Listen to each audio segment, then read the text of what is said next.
GUJCET 2024ની exam આપનાર વિદ્યાર્થીઓ માટે એક ઇમ્પોર્ટન્ટ અપડેટ છે. શું છે અપડેટ? સમગ્ર માહિતી મેળવશું. ગુજરાત માધ્યમિક અને ઉચ્ચતર માધ્યમિક શિક્ષણ બોર્ડની અખબારી યાદી જણાવે છે કે 31/3/2024 રવિવારના રોજ લેવાનાર Gujarat common entrance test GUJCET 2024ની પરીક્ષાનું એડમિશન કાર્ડ એટલે કે હોલ ટિકિટ ફક્ત ઓનલાઈન માધ્યમથી જ મૂકવામાં આવે છે.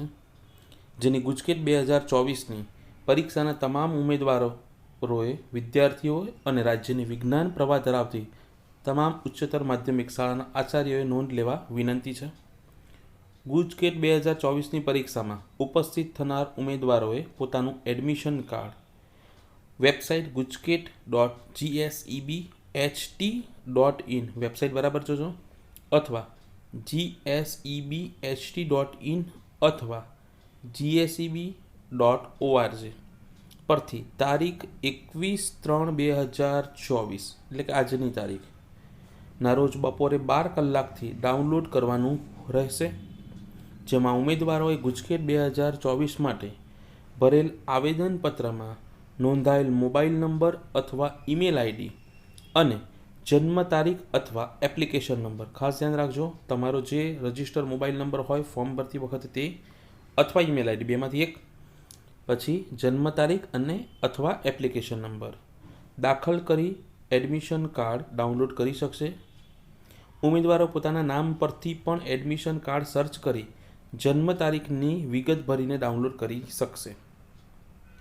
આ ઉપરાંત ગુજરાત માધ્યમિક અને ઉચ્ચતર માધ્યમિક શિક્ષણ બોર્ડ ખાતે નોંધાયેલ રાજ્યની વિજ્ઞાન પ્રવાહ ધરાવતી તમામ ઉચ્ચતર માધ્યમિક શાળાઓ પોતાના ઇન્ડેક્સ નંબર તથા રજિસ્ટર મોબાઈલ નંબરનો ઉપયોગ કરી લોગિન થઈ પોતાની શાળાના ગુજકેટ 2024 માટેના ઉમેદવારોના એડમિશન કાર્ડ ડાઉનલોડ કરીને તમામ વિદ્યાર્થીઓનું વિતરણ કરી શકશે.